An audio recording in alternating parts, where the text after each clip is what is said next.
बड़ी जानकारी इस बीच सामने आई जहां ईरान जंग को लेकर चीन का एक बड़ा बयान सामने आया। चीन के विदेश मंत्री ने शांति वार्ता की अपील की। चीन की तरफ से यह बयान सामने आया। उनकी तरफ से कहा गया कि दोनों पक्षों को शांति पर बातचीत करनी चाहिए, दोनों पक्षों को इस बारे में सोचना चाहिए और शांति के लिए बातचीत शुरू करनी चाहिए। तो बेशक ट्रंप ईरान को लेकर 5 दिनों की मोहलत का ऐलान कर चुके हैं। बावजूद इसके ईरान जंग के 26वें दिन भी इजरायल और ईरान के बीच हमले जारी हैं। जहां ईरान लगातार इजरायल और अमेरिका के सैन्य ठिकानों को निशाना बना रहा है, तो वहीं इजरायली सेना भी ईरान के नए शहर को लगातार निशाना बना रही है। आईडीएफ ने ईरान के औद्योगिक शहर अल्बोज को निशाना बनाया, तो वहीं ईरान ने तल अवीव पर क्लस्टर मिसाइल से हमला किया और इजरायल के ब्रॉडकास्ट सेंटर को मिसाइल से उड़ा दिया। तो वहीं दूसरी तरफ इजरायल पर हिजबुल्लाह ने भी हमले तेज कर दिए। ये 9 तस्वीरें आपके सामने और 26वां ये दिन है, लेकिन 9वें लगातार ये 9 तस्वीरें भी सामने आ रही हैं। हमले की तस्वीरें, तबाही की तस्वीरें। तो वहीं ईरान ने कालीबाफ पर किए ट्रंप के दावों को फेक न्यूज कहा। अब सच कौन बोल रहा है, कौन झूठ, ये तो पता नहीं, लेकिन कालीबाफ ईरान में एक बड़ा नाम है। वो कभी अली खामनेई के खास भी थे। ट्रंप जिस टॉप लीडर से डील की उम्मीद पाले बैठे हैं, वो उनका मूड खराब करने वाला बयान दे रहे हैं। बागेर कालीबाफ ने दावा किया कि उन्होंने किसी से कोई बात नहीं की है। सोशल मीडिया पोस्ट में कालीबाफ ने लिखा, ईरान की जनता हमलावरों को सजा देने की मांग करती है। इस लक्ष्य को हासिल किए जाने तक ईरान के सभी कमांडर और लीडर अपने सुप्रीम लीडर के साथ मजबूती से खड़े हैं।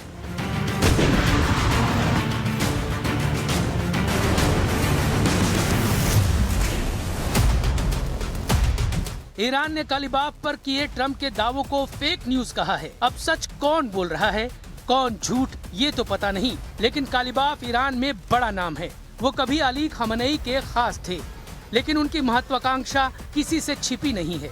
ईरान के सबसे कट्टर लीडर की पहचान रखने वाले बागेर कालीबाफ फिलहाल ईरान की संसद के स्पीकर हैं। उन्होंने अपना करियर इस्लामिक रेवोल्यूशनरी गार्ड के सैनिक बनने से शुरू किया था। सैनिक से प्रमोट होकर वो IRGC में जनरल के ओहदे तक पहुंचे। सेना से रिटायरमेंट के बाद कालीबाफ ने तेहरान के मेयर का चुनाव जीता। इसके बाद वो 2 बार राष्ट्रपति पद का चुनाव लड़ चुके हैं। 2013 में बागेर कालीबाफ हसन रूहानी से प्रेसिडेंट इलेक्शन में हारे। फिर 2024 के राष्ट्रपति चुनाव में उन्हें मसूद पजेश्कियन ने शिकस्त दी। शायद यही वजह है कि कालीबाफ की हसरतों को सुपर पावर कैश करना चाहता है, लेकिन ट्रंप के युद्ध में ब्रेक लेने से ही इजराइल की हार की भविष्यवाणी शुरू कर दी गई है। इसलिए इजराइल इस मोड़ पर युद्ध से पीछे हटने को तैयार नहीं। उधर इजराइल के पूर्व एम्बेसडर एलन पिंकॉस ये कह रहे हैं कि ट्रंप इजराइल के धोखे से पीछे हटने पर मजबूर हुए हैं। कतर के न्यूज चैनल को दिए इंटरव्यू में एलन पिंकॉस ने कहा है, अगर ट्रंप ने नेतन्याहू के एतराज के बावजूद बातचीत के लिए जोर दिया है, तो ये संकेत है कि उन्हें इजराइल से इस बात पर धोखा मिला है कि जीत कितनी जल्दी और जबरदस्त होगी और सरकार बदलना कितना मुमकिन है। ट्रंप के सीजफायर ऐलान से इजराइल में भारी निराशा है। द यरूशलम पोस्ट की रिपोर्ट के मुताबिक इजराइल को उम्मीद है कि ईरान से ट्रंप की डील की उम्मीद न के बराबर है, क्योंकि दोनों के अहम का टकराव उन्हीं मुद्दों पर अटकेगा जिनसे युद्ध भड़का।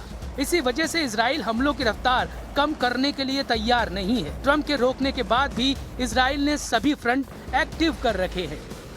עשה טעות קשה מאוד שתקף את ישראל בשליחות משטר הטרור האיראני, והוא משלם וישלם על כך מחיר כבד.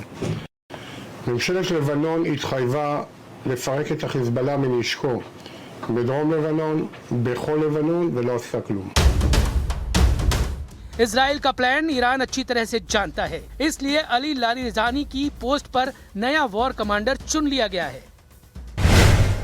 ईरान की सुप्रीम नेशनल सिक्योरिटी काउंसिल के नए सचिव मोहम्मद बाक़िर जुल्कद्र बनाए गए हैं। ईरानी राष्ट्रपति के कम्युनिकेशन डिपार्टमेंट के अधिकारी ने सोशल मीडिया पर जुल्कद्र की तैनाती की जानकारी दी है। Baqir Zolghadr Islamic Revolutionary Guard Corps के कमांडर रह चुके हैं। 1989 की इस्लामिक क्रांति से पहले जुल्कद्र मंसूरन ग्रुप से जुड़े थे। ईरान के परमाणु और मिसाइल प्रोग्राम से जुड़े रहे जुल्कद्र पर यूएन ने प्रतिबंध लगा रखा है। ईरान की लीडरशिप को यकीन है कि वो लीड ले चुके हैं। खाड़ी देशों ने ट्रंप को क्लियर मैसेज दिया है कि युद्ध का अब एक एक दिन उन पर भारी पड़ रहा है। हॉर्मुज पर ईरान की नाकाबंदी खाड़ी मुल्कों की कंगाली की वजह बनने लगी है। अमेरिका को एहसास हो रहा है कि युद्ध उसके लिए हानिकारक है, लेकिन इजराइल का मकसद अभी पूरा नहीं हुआ है। ईरान में न सरकार बदली है, न ही ईरान के हथियारों के गोदाम खाली हुए हैं। ऐसे में ट्रंप के 5 दिन की कसम कायम रहने के चांस बेहद कम हैं।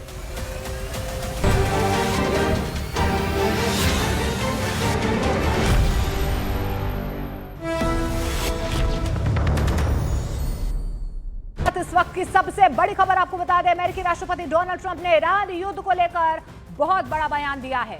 उन्होंने कहा है कि ईरान युद्ध जीता जा चुका है और जो लोग भी इसके जारी होने की बात कर रहे हैं वो फेक न्यूज है। तो देखिए यहाँ पर अमेरिकी राष्ट्रपति डोनाल्ड ट्रंप ने ईरान युद्ध को लेकर एक बड़ा बयान दिया। उन्होंने कहा कि ईरान युद्ध जीता जा चुका है और जो लोग भी इसके जारी होने की बात कर रहे हैं वो फेक न्यूज है। This war has been won. The only one that likes to keep it going is the fake news. I mean, the New York Times, you read the New York Times, it's like we're not winning a war where they have no Navy and they have no Air Force and they have no nothing. And we literally have planes flying over Tehran and other parts of their country. They can't do a thing about it. For instance, if I want to take down that power plant, that very big, powerful power plant, they can't do a thing about it. It's like, take me. That's all they can do. And yet, if you read the New York Times or if you watch ABC fake news or NBC fake news, you'd say it's a close battle. It's not a close battle. और इस बीच एक अहम खबर आपको बता दें, Israel के PETA टेकवार Beni Barack पर ईरान की तरफ से हमला किया गया। ईरानी वॉरहेड ने इजरायली शहरों को निशाना बनाया है। हमले के बाद एक इमारत का वीडियो भी सामने आया है। इमारत को हुए नुकसान का वीडियो साफ तौर पर देखा जा रहा है कि किस तरीके से वहां पर देखिए हमले के बाद अफरा तफरी का माहौल देखा जा रहा है। तो इजरायल पर ईरान की तरफ से एक बार फिर से ये बहुत बड़ी स्ट्राइक की गई है। आप देखिए कि किस तरीके से यहाँ पर बिल्डिंग को निशाना बनाया गया है।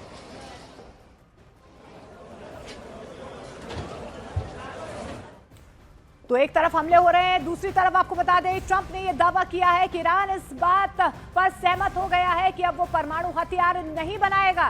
ये ट्रंप की तरफ से दावा किया जा रहा है। ट्रंप ने यह भी कहा है कि अमेरिका अच्छी बार्गेनिंग पोजीशन में है, जबकि ईरान के पास ना तो सेना बची है, ना ही नेवी है और ना ही उनके पास मिसाइल से सुरक्षा के लिए कोई भी डिफेंस सिस्टम है। With no nuclear weapons, and they've agreed to that. There won't be any nuclear weapons. They're not going to have, and they're not going to have enrichment, any of those things. But look, I hate to say that we're in a very good bargaining position, and I hate to say that they're defenseless because, you know, until that last missile is fired, they have little power. But we are in about the best bargaining position. We're way ahead of schedule. And again, they have no Navy and they have no Air Force and they have no missile protection and most of their missiles are gone. Most of their launches we've killed. और इस बीच आपको बता दें Trump ने यह भी दावा किया है कि ईरान के साथ बातचीत जारी है और जल्द ही कोई बड़ी डील हो सकती है। उनका यह भी दावा है कि ईरान खुद समझौता करना चाहता है और नई लीडरशिप ने उन्हें बहुत बड़ा तोहफा दिया है। Trust them? I don't trust them. Then why bother talking to them? Because they're going to make a deal. They're going to make a deal. They did something yesterday that was amazing, actually. They gave us a present, and the present arrived today. And it was a very big present worth a tremendous amount of money. And I'm not going to tell you what that present is, but it was a very significant prize.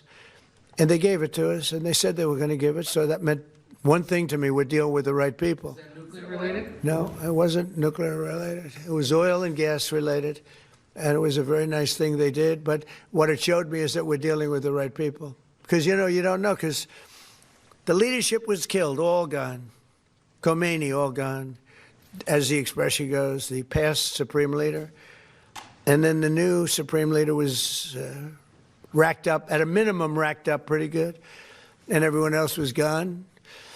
And then many of the people in the third tier are gone. But we're dealing with a group of people that I think turn out. And the present, the gift they made to us was very significant. And they said they were going to do it, and it happened. और इस बीच एक और अहम खबर आपको बता दें, तेल अवीव में लाइव ब्रॉडकास्ट सेंटर पर हमले की खबर सामने आ रही है। मिसाइल ने ब्रॉडकास्ट सेंटर को हिट किया है। ईरान के मिसाइल हमले का यह वीडियो भी सामने आया है।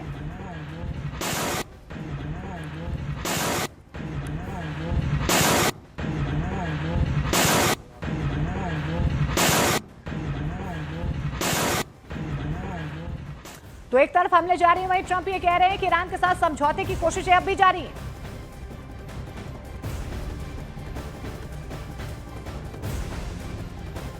JD is involved, and Marco is involved, and Jared Kushner is involved, very smart guy, and Steve Witkoff, smart guy, is involved, and I'm involved. I'm involved. Why? I'm going to be so big. Oh, I don't want to talk about it. I'm the president of the United States, Tom, and I'm not going to talk about it. It's beneath me to talk about saving millions of lives, because that's what you're talking about. You're talking about saving millions of lives.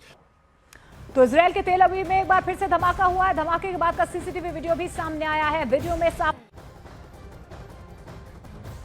बड़ी जानकारी सामने आई है, जहां तेल अवीव में live broadcast centre पर हमला किया गया। मिसाइल ने ब्रॉडकास्ट सेंटर को हिट किया। जानकारी सामने आई कि ईरान के मिसाइल हमले का ये वीडियो भी सामने आया है। और ये तस्वीरें देखिए, ये इजराइल का तेल अवीव का ब्रॉडकास्ट सेंटर है जिसको निशाना बनाया गया और ईरान की तरफ से कई अटैक्स किए जा रहे हैं, मिसाइल हमला किया जा रहा है। और ये तस्वीर आप देखिए, ये एक राहगीर द्वारा